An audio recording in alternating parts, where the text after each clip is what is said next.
मेरे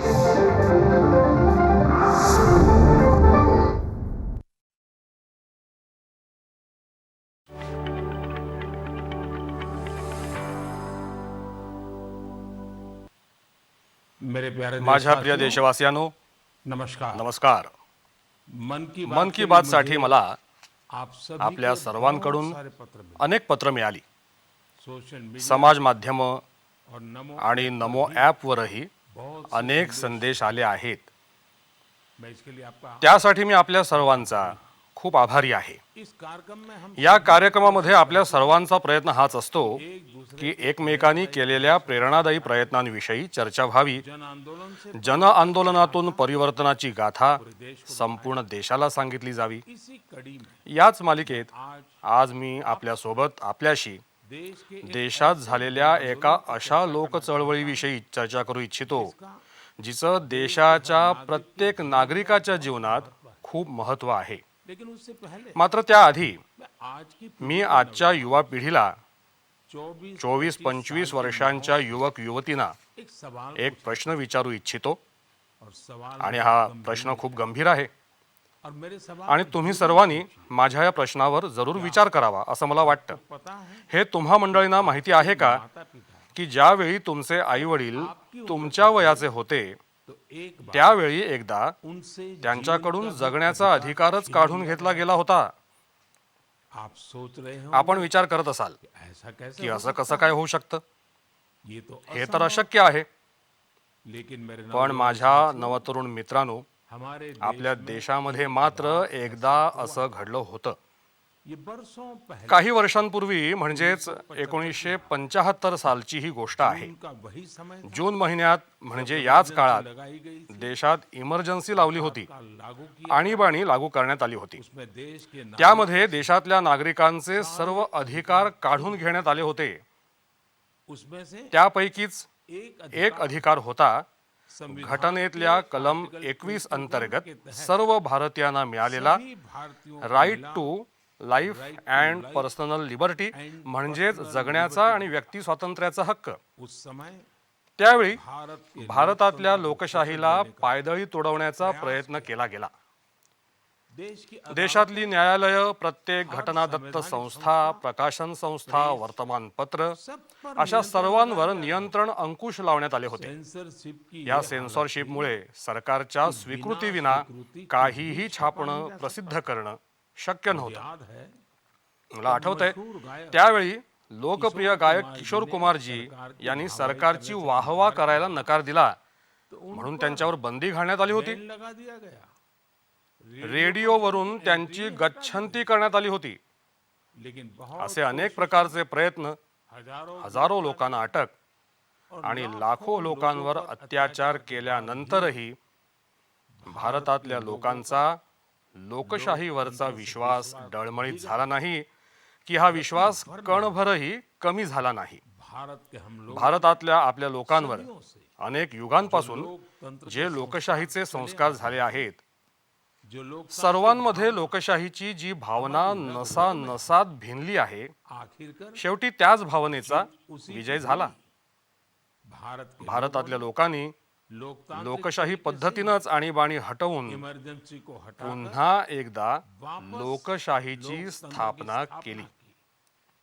तानाशाही की हुकुमशाहीच्या मानसिकतेचा, तानाशाही हुकुमशाहीच्या वृत्ती प्रवृत्तीचा लोक लोकशाहीच्या पद्धतीनं पराभव केला जाण्याचं ऐसा असं उदाहरण संपूर्ण जगामध्ये पाहायला मिळणं अवघड आहे. इमर्जेंसी के दौरान आणीबाणीच्या काळामध्ये देशवासियों देशवासियांच्या संघर्षाचा साक्षीदार होण्याचं, या घटनेचा भागीदार होण्याचं भाग्य मुझे मलाही मिळालं होतं.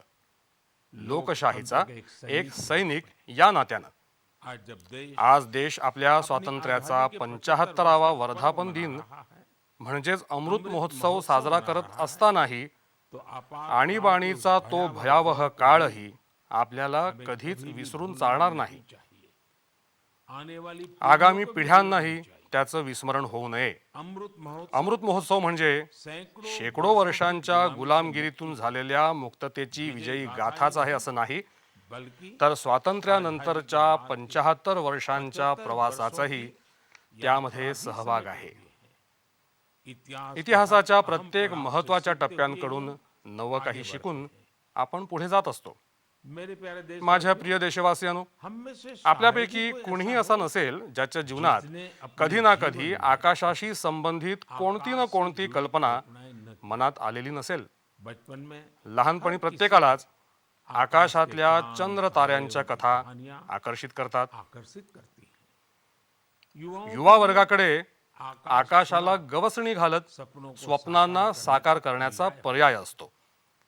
आज हमारा आज आपला भारत जेव्हा इतक्या साऱ्या क्षेत्रांमध्ये यश मिळवून आकाशाला गवसणी घालत आहे, तो आकाश त्यावेळी प्रत्यक्ष आकाश अंतराळ ही क्षेत्र तरी कशी मागे राहतील?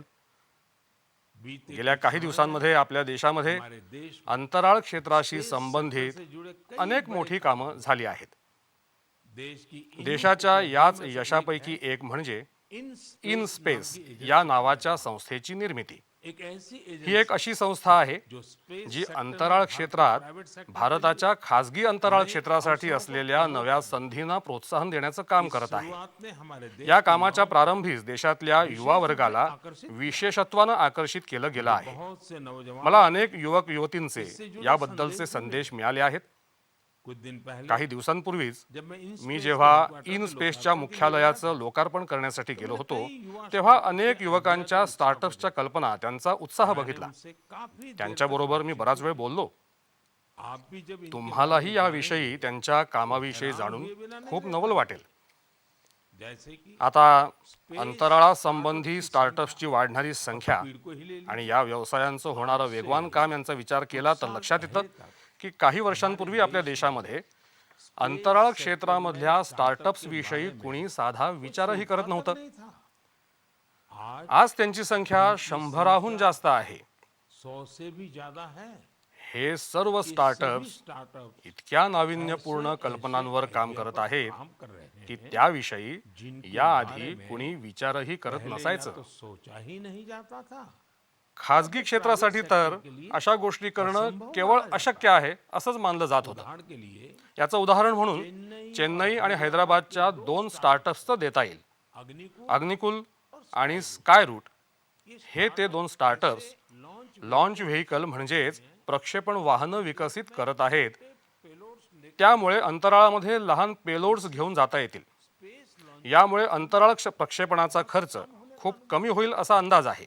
ऐसे ही अशाच प्रकारे हैदराबादचं आणखी एक स्टार्टअप ध्रुव स्पेस सॅटेलाइट डिप्लॉयर आणि सॅटेलाइटच्या उच्च तांत्रिक सौर पॅनल्सवर कार्यरत आहे. मैं एक और आणखी एका अंतराळाशी संबंधित स्टार्टअप्स दिगंतराचे तन्वीर अहमद यांना मी भेटलो होतो. हे दिगंतराद्वारे अंतराळ कक्षेतला कचरा शोधण्याचं काम करत आहेत. आता त्यांनी अंतराळामध्ये जमा होत असलेल्या कचऱ्याची विल्हेवाट कशी लावावी यासाठी उपाय शोधण्याच्या तंत्रज्ञानावर काम करावं असं एक नवं लक्ष्यही मी त्यांना दिलं आहे. दिगंतरा आणि ध्रुव स्पेस हे दोघेही 30 जून रोजी इस्रोच्या प्रक्षेपण वाहनानं आपलं पहिलं प्रक्षेपण करणार आहेत. इसी तरह याच प्रकारे बंगळुरूच्या एका अंतराळ स्टार्टअप्स ॲस्ट्रॉमच्या स्थापनकर्त्या नेहा नेहा भी यांनी अतिशय कमालीच्या कल्पनेवर काम सुरू केलं आहे. ये स्टार्टअप हा स्टार्टअप ऐसे असे फ्लॅट अँटिना तयार करत आहे जो नए जे छोटे तर असतीलच, छोटे होंगे शिवाय त्यांच्यावर येणारा खर्चही खूप कमी असेल. काफी कम होगी. या तंत्रज्ञानाला डिमांड संपूर्ण जगभरातून मागणी येऊ शकते. साथियों मित्रांनो, इन स्पेस इन स्पेस कार्यक्रमामध्ये मैं मेहसाणा इथल्या शाळेतली एक विद्यार्थिनी तन्वी पटेल से भी मिला. हिलाही मी भेटलो. वो एक बहुत ती एका खूप छोट्या उपग्रहाशी संबंधित काम करीत आहे. जो अगले कुछ येत्या काही महिन्यांमध्येच तिचा उपग्रह अंतराळात प्रक्षेपित होणार आहे. महीने मुझे गुजराती में तन्वीनं मला गुजरातीमधून अतिशय सहजतेनं काम के बारे स्वतः केलेल्या कामाविषयी माहिती दिली. तन्वी की तरह ही तन्वीप्रमाणे देशातले जवळपास 750 शालेय विद्यार्थी अमृत महोत्सवामध्ये अशाच 75 उपग्रहांवर काम करत आहेत. विशेष आनंदाची बातमी म्हणजे इनमें यामध्ये बहुतांश विद्यार्थी देशातल्या लहान लहान शहरातले आहेत. साथियों मित्रांनो, ये वही युवा ज्यांच्या मनामध्ये काही वर्षांपूर्वी अंतराळ क्षेत्राची प्रतिमा एखाद्या गुप्त मोहिमेसारखी होती, तेच हे युवक आज अंतराळ क्षेत्रामध्ये काम करत आहेत. जैसी होती लेकिन मात्र देशानं अंतराळ क्षेत्रामध्ये सुधारणा घडवून आणल्या वही युवा आणि आता तेच युवकही उपग्रह प्रक्षेपित करण्याचं काम करत आहेत. देश का युवा ज्यावेळी देशाचा युवक आकाशाला गवसणी घालण्यासाठी सिद्ध असतो, फिर हमारा देश तर मग आपला देश या कामामध्ये मागे कसा काय राहू शकेल? मेरे प्यारे देशवासी माझ्या प्रिय देशवासियांनो, मन की बात में मन की बात मध्ये अब एक ऐसे आता एका अशा विषयावर बोलणार आहोत सुनकर की तो विषय ऐकून आपल्या सर्वांचं मन प्रफुल्लितही होईल आणि आपल्याला प्रेरणाही मिळेल. बीते गेल्या काही दिवसांपूर्वी हमारे आपले ऑलिम्पिक सुवर्ण पदक विजेता भालाफेकपटू नीरज चोप्रा पुन्हा एकदा प्रसिद्धीच्या झोतात आले आहेत. ओलंपिक के बाद भी ऑलिम्पिक नंतरही ते एका पाठोपाठ एक यशाचे नवनवीन विक्रम स्थापित करत आहेत. फिनलैंड में फिनलंडमध्ये नीरजनं पावो नुर्मी क्रीडा स्पर्धांमध्ये रौप्य पदक जिंकलं.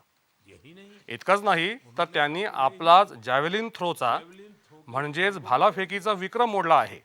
कोर्टोन गेम क्युअर्तने क्रीडा स्पर्धांमध्ये नीरज यांनी पुन्हा एकदा सुवर्ण पदक जिंकून देश का देशाची मान उंचावली आहे. ये गोल्ड उन्होंने ऐसे क्रीडा स्पर्धेच्या ठिकाणी हवामान अतिशय प्रतिकूल असतानाही नीरज चोप्रा यांनी हे सुवर्ण पदक जिंकलं.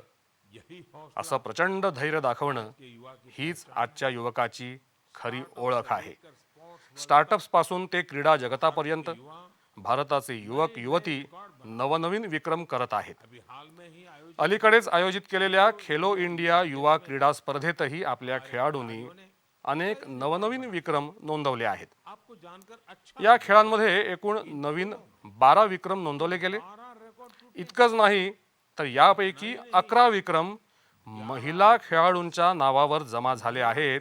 हे जाणून आपल्याला नक्कीच आनंद वाटेल. मणिपुर की मणिपूरच्या एम मार्टिना देवी यांनी भारोत्तोलनामध्ये 8 विक्रम नोंदवले आहेत.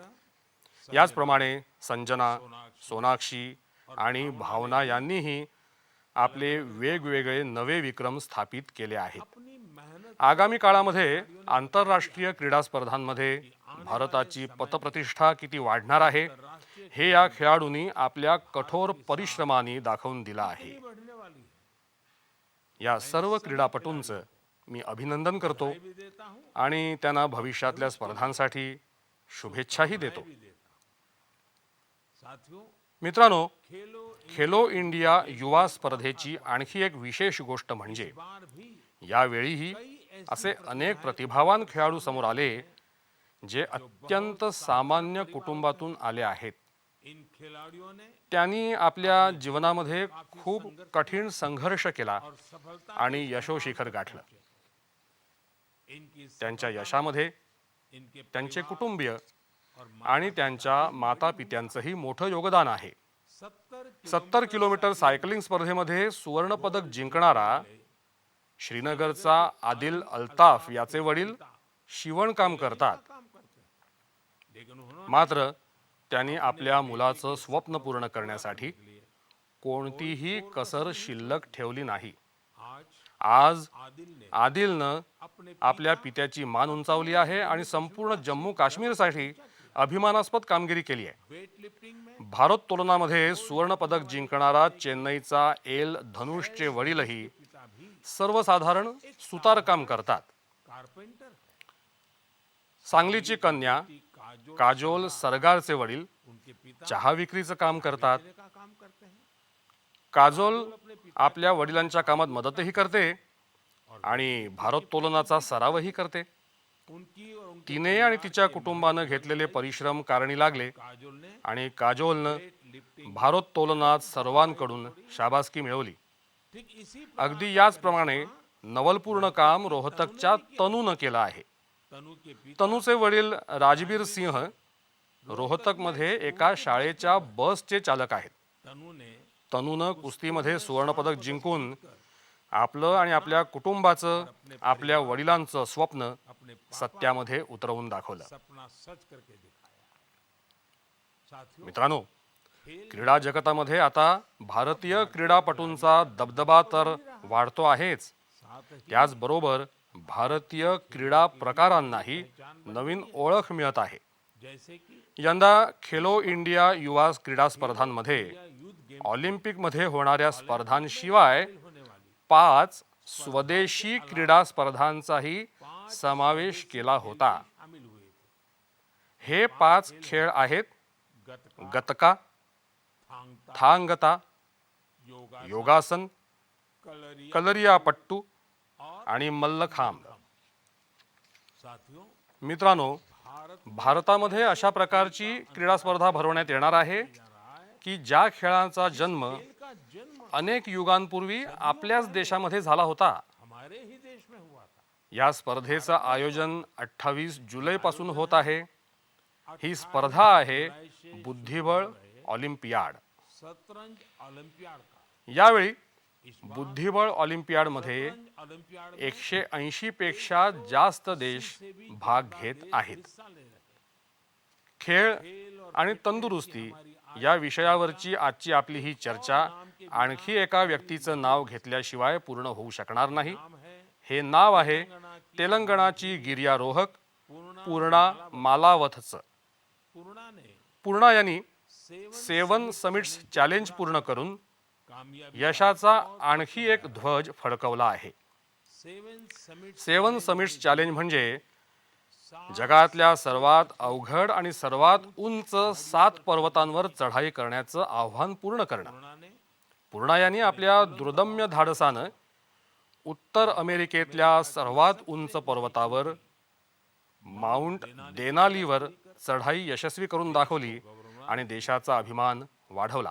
पूर्णा पूर्णा या भारत कन्येनं वयाच्या अवघ्या 13व्या वर्षी माउंट एव्हरेस्टवर यशस्वी चढाई करण्याचा भीम पराक्रम करून दाखवला होता. अद्भुत कारनामा कर दिखाया. मित्रांनो, खेळांची गोष्ट होत असताना जब बात खेलों भारतातल्या सर्वात प्रतिभाशाली क्रिकेटपटूंपैकी एक की सर्वाधिक अशा मिताली राज बाबत सुद्धा उनमें से बोलू इच्छितो. मिताली राज की भी चर्चा करना चाहूंगा. त्यांनी याच महिन्यात क्रिकेटमधून निवृत्तीची घोषणा केली. संन्यास की घोषणा की है. तिच्या या निर्णयामुळे प्रेमियों को अनेक क्रिकेट रसिकांच्या भावना दाटून आल्या. मिताली मिताली महज केवळ एक असामान्य खेळाडूच नाही, नहीं रही है, तर अनेक भावी खेळाडूंसाठी प्रेरणास्थान ठरली आहे. प्रेरणा स्रोत भी रही है. मी मितालीला मिताली को तिच्या भविष्यातल्या कारकिर्दीसाठी ढेर सारी भरपूर शुभेच्छा देत आहे.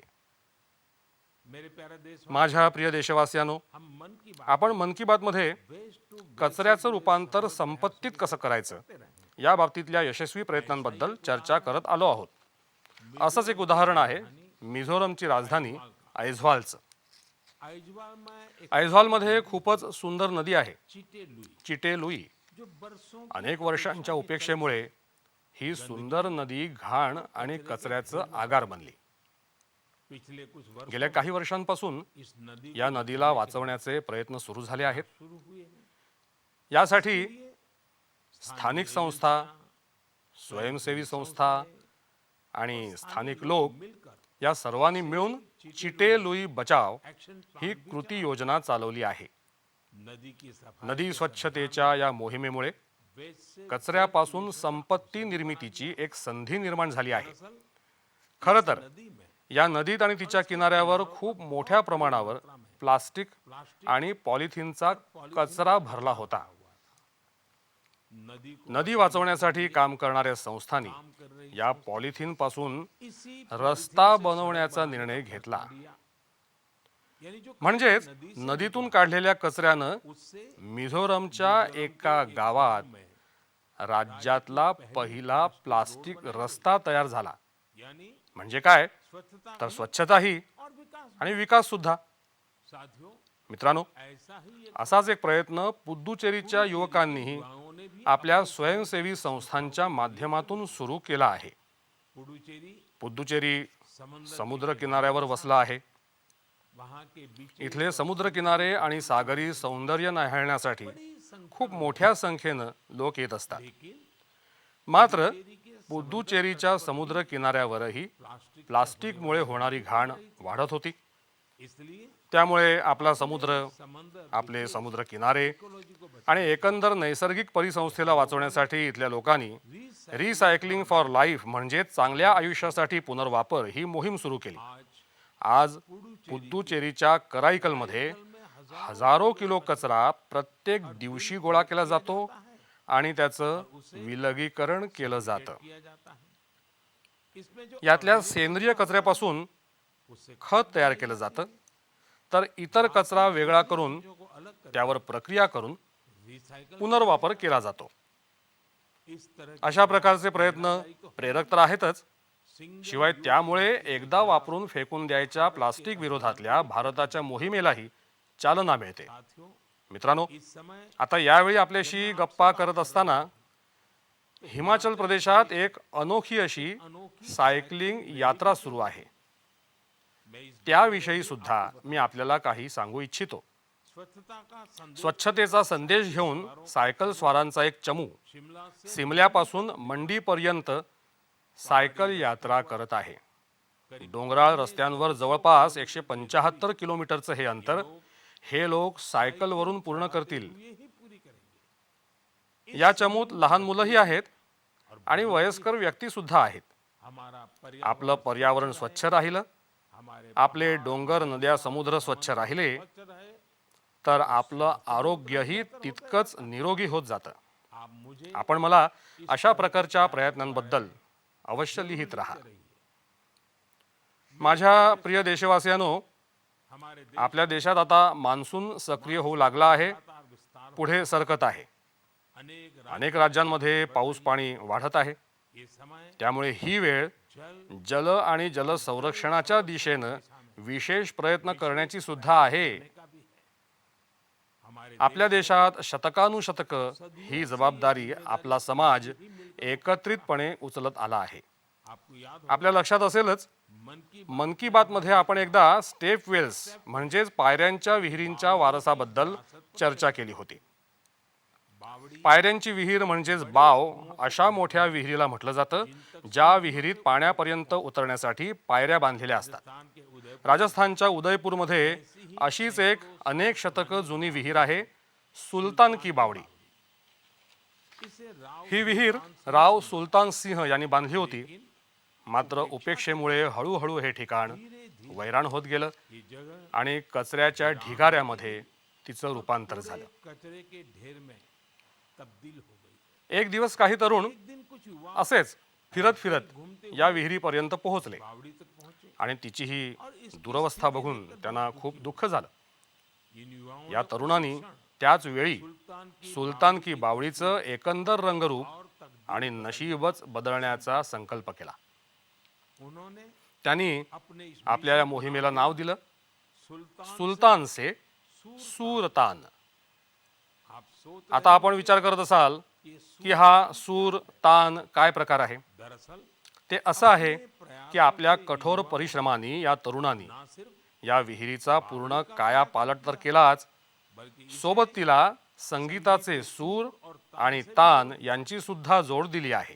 सुल्तान की सुलतान की बावडीच्या स्वच्छतेनंतर उसे सजाने तिला सजवल्यानंतर वहां सूर तिथे सूर आणि संगीताचा एक कार्यक्रम सुरू केला गेला आहे. बदलाव की या आमूलाग्र बदलाची एवढी चर्चा होत असते की परदेशातूनही कितीतरी लोक खास हे पाहण्यासाठी येऊ लागले आहेत. प्रयास की या यशस्वी प्रयत्नांबद्दल एक विशेष गोष्ट अशी आहे की ही मोहीम सुरू करणारी युवक चार्टर्ड अकाउंटंट म्हणजे लेखापाल आहेत. से योगायोगानं काही दिवसानंतर 1 जुलैला जुलाई को चार्टर्ड अकाउंट दिवस येत आहे. मी देशातल्या सर्व लेखापालांना याबद्दल बधाई देता आधीच शुभेच्छा देतो. हूं. हम अपने जल स्रोत आपण आपल्या जलस्रोतांची संगीत आणि इतर सामाजिक उपक्रमांशी सांगड घालून उनके प्रति त्यांच्याबाबत अशाच प्रकारची जागृतीची भावना निर्माण करू शकतो. जल संरक्षण जलसंरक्षण खरोखरच जीवन संरक्षण आहे. आपने आपण पाहिलं असेल, आजकल हल्ली कितीतरी नदी महोत्सव व्हायला लागले आहेत. आपके शहर आपल्या शहरातही अशा प्रकारचे जेवढे जलस्रोत आहेत स्रोत है तिथे काही न काहीतरी सामाजिक उपक्रमांचं आयोजन नक्कीच करा. मेरे प्यारे देशवासियों, माझ्या प्रिय देशवासियांनो, हमारे आपल्या उपनिषदांमध्ये एक जीवन मंत्र आहे, चरैवेती चरैवेती चरैवेती. आपने भी आपण सुद्धा हा मंत्र मंत्र को नक्की ऐकला असेल.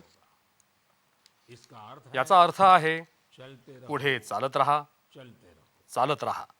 ये मंत्र हा मंत्र हमारे आपल्या देशात इतका लोकप्रिय अशासाठी झाला आहे क्योंकि की सतत क्रियाशील राहणं, गतिशील राहणं हा आपला स्थायी भाव आहे. भाव का हिस्सा है. एक राष्ट्र म्हणून आपण हजारो वर्षांची विकास यात्रा करत इथपर्यंत पोहोचलो आहोत.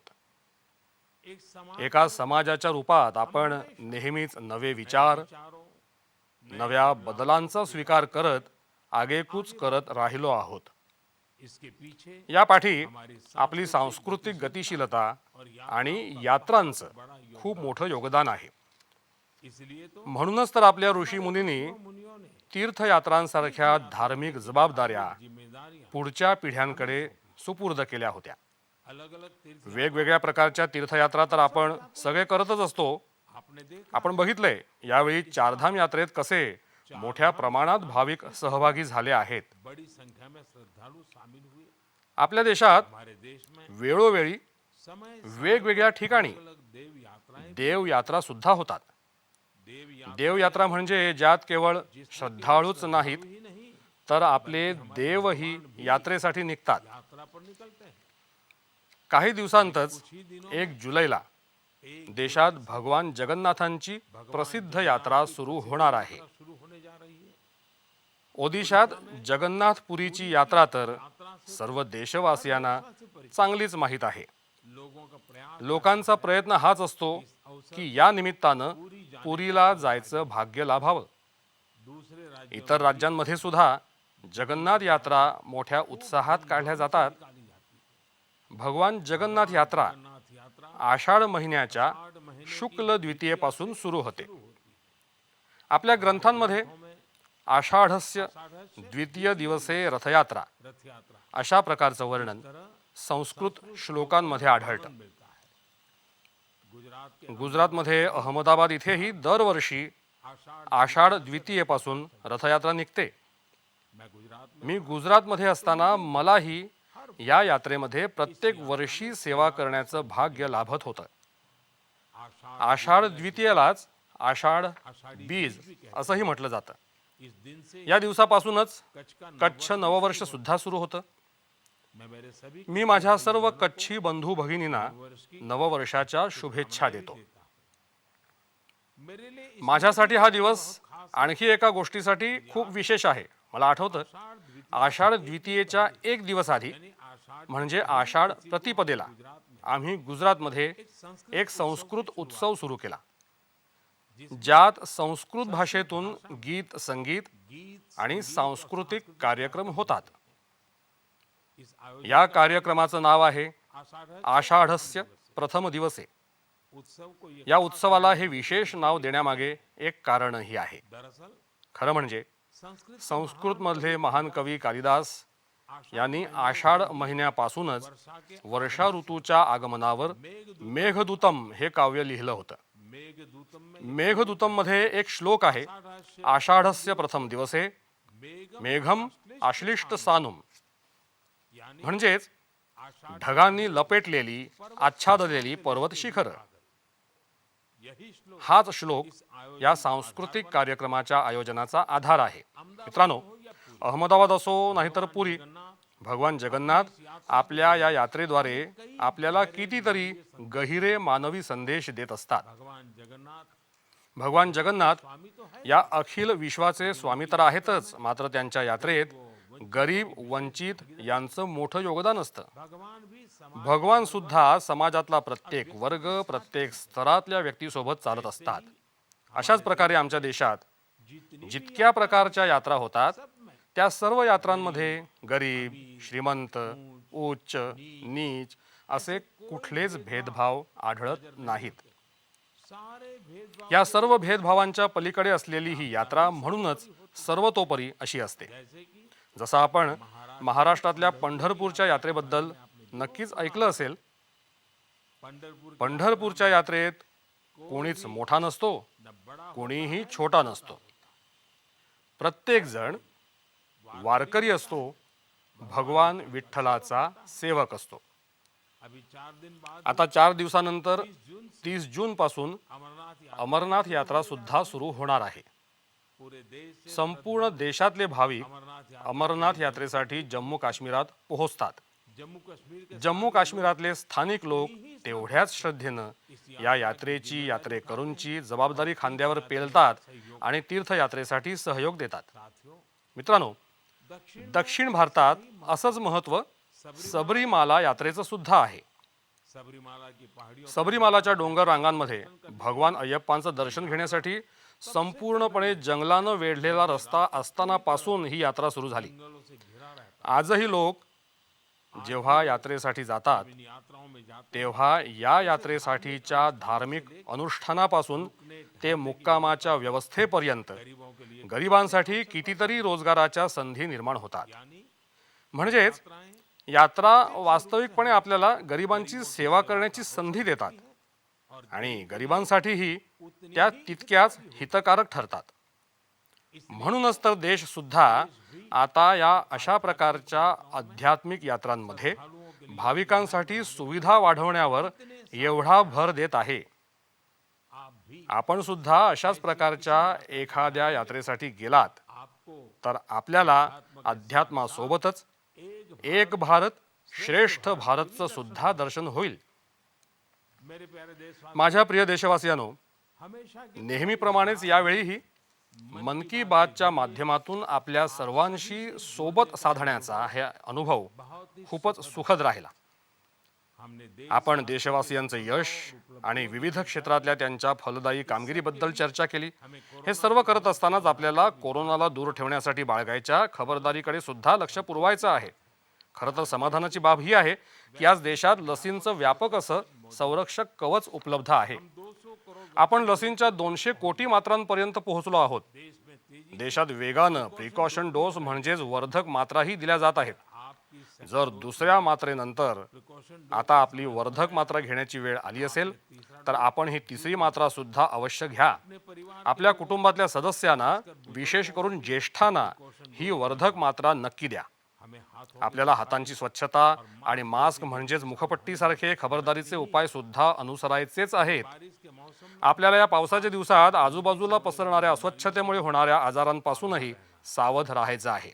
आप सब सजग रहिए. आता आपण सजग राहा, निरोगी राहा आणि अशाच प्रकारच्या ऊर्जेनं भरभरून पुढे पुढे जात राहा.